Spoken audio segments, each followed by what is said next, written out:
बच्चों, पिछले कुछ वीडियोस में हमने अध्याय 5 का अध्ययन किया, लोकतांत्रिक व्यवस्था का संकट, जिसके अंतर्गत हमने आपातकाल के बारे में जाना, आपातकाल से पहले की पृष्ठभूमि के बारे में जाना, आपातकाल के दौरान क्या क्या घटनाएं घटित हुई उनके बारे में समझा, आपातकाल की आवश्यकता या फिर अनावश्यकता, आपातकाल की आवश्यकता या फिर कोई ज़रूरी नहीं था आपातकाल लागू करना, इस मुद्दे पर भी चर्चा की। अब वक्त हो चला है इस अध्याय की प्रश्नावली के तरफ बढ़ने का, तो चलिए हल करते हैं इस अध्याय के प्रश्नोत्तर। प्रश्न संख्या 1, बताएं कि आपातकाल के बारे में निम्नलिखित कथन सही है या गलत है। आपातकाल की घोषणा 1975 में इंदिरा गांधी ने की थी, ये कथन पूरी तरह सही है। आपातकाल में सभी मौलिक अधिकार निष्क्रिय हो गए थे, ये भी बिल्कुल ठीक बात है कि आपातकाल में सभी मौलिक अधिकारों को निष्क्रिय कर दिया गया था। और हमने जाना कि कुछ उच्च न्यायालयों ने ये ऐसे फैसले दिए थे कि भाई बंदी प्रत्यक्षीकरण के तहत और अपनी गिरफ्तारी के विरुद्ध कोई भी नागरिक है वो अपील कर सकता है। इसे भी एक सर्वोच्च न्यायालय ने और बदल दिया था इस फैसले को भी, अर्थात आपातकाल में सभी मौलिक अधिकार निष्क्रिय हो गए थे। ये कथन पूर्णतया सही है।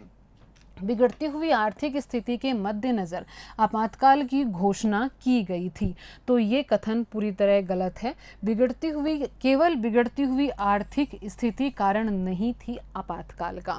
आपातकाल के दौरान विपक्ष के अनेक नेताओं को गिरफ्तार कर लिया गया, बिल्कुल सही है, निवारक नज़रबंदी कानून का दुरुपयोग करते हुए। सीपीआई ने आपातकाल की घोषणा का समर्थन किया था, ये भी कथन बिल्कुल सही है। सीपीआई एक दल था जिसने कि आपातकाल के दौरान कांग्रेस पार्टी का समर्थन किया था। निम्नलिखित में से कौन सा आपातकाल की घोषणा के संदर्भ में मेल नहीं खाता है। संपूर्ण क्रांति का आह्वान ये आपातकाल की घटना के संदर्भ में मेल खाता है। संपूर्ण क्रांति का आह्वान जयप्रकाश नारायण ने छात्र आंदोलन के दौरान किया था। 1974 की रेल हड़ताल भी मेल खाती है। आपातकाल की पृष्ठभूमि में हम देखते हैं तो नक्सलवादी आंदोलन ये आपातकाल से मेल नहीं खाता है। इलाहाबाद उच्च न्यायालय का फैसला और शाह आयोग की रिपोर्ट के निष्कर्ष ये दोनों भी आपातकाल से मेल खाते हैं। निम्नलिखित को मेल करना है।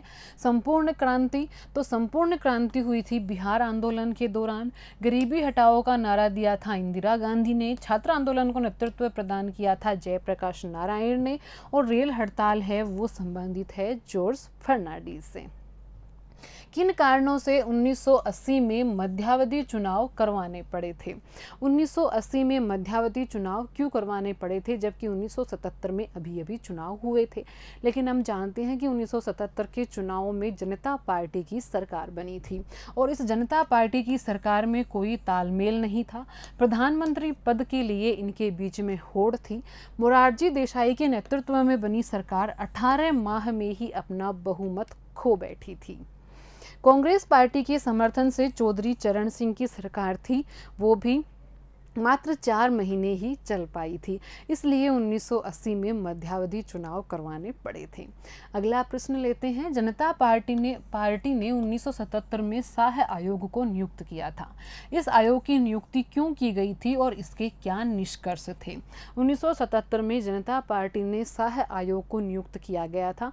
क्या कारण था? उसका कारण था कि आपातकाल के दौरान जो भी मतलब की बातें थी, घटनाएं थी, उसकी उन्हें जांच करनी थी। तो देखते हैं। मई 1977 में जनता पार्टी की सरकार द्वारा सर्वोच्च न्यायालय के भूतपूर्व न्यायाधीश श्री जे.सी. शाह की अध्यक्षता में आयोग का गठन किया गया था। इस आयोग के गठन का उद्देश्य क्या था?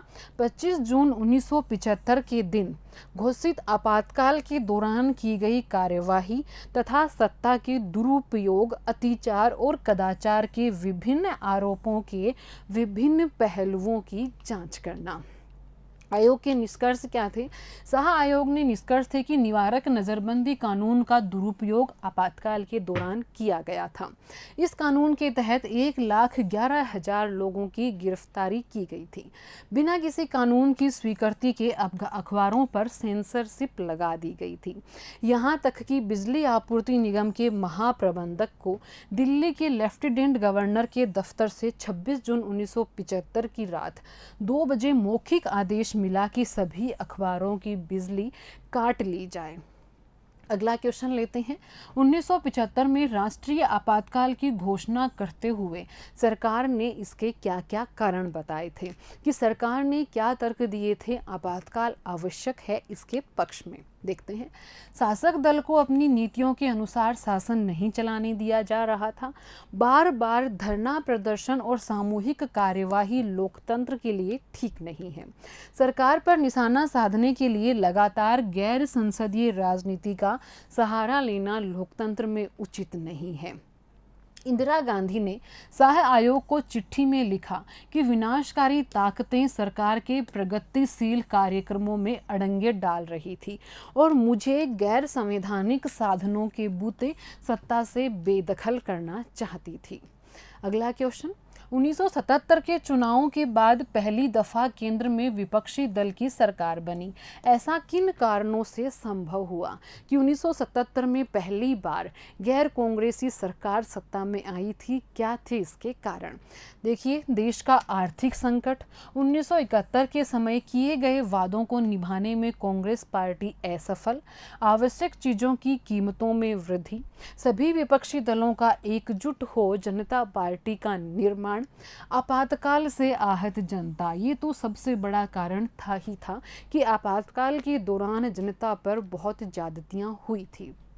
संविधान को बदलने का प्रयास, मौलिक अधिकारों का हनन और जनता पार्टी का लोकतंत्र बचाओ का जोरदार नारा। तो ये ऐसे बहुत सारे कारण थे जिसकी वजह से गैर कांग्रेसी सरकार भारत में बनी थी। अगला क्वेश्चन लेते हैं कि हमारे राज्य व्यवस्था के निम्नलिखित पक्ष पर आपातकाल का क्या असर हुआ। पहला पक्ष है नागरिक अधिकारों की दशा और नागरिकों पर, कार्यपालिका और न्यायपालिका के संबंधों पर, जनसंचार माध्यमों के कामकाज पर और पुलिस और नौकरशाही की कार्यवाहियों पर। देखते हैं आंसर। आपातकाल की घोषणा के साथ ही सभी मौलिक अधिकार स्थगित कर दिए गए थे।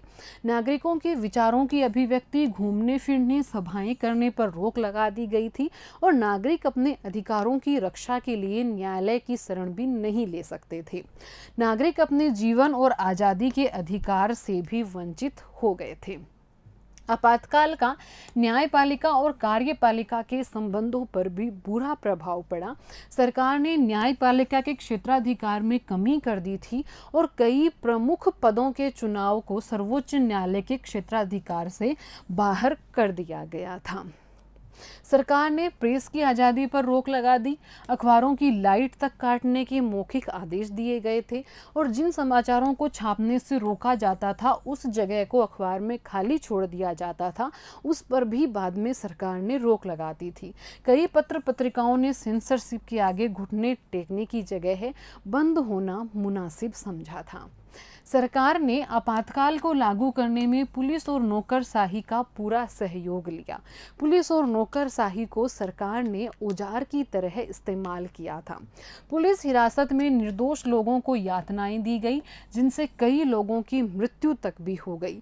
परिवार नियोजन की नीति को लागू करने के लिए जबरन लोगों की नसबंदी करवाई गई और गरीब इलाके के निवासियों को विस्थापित होना पड़ा था। क्वेश्चन नंबर 9 लेते हैं कि भारत की दलीय प्रणाली पर आपातकाल का किस तरह असर हुआ, और अपने उत्तर की पुष्टि हमें उदाहरणों से करनी है।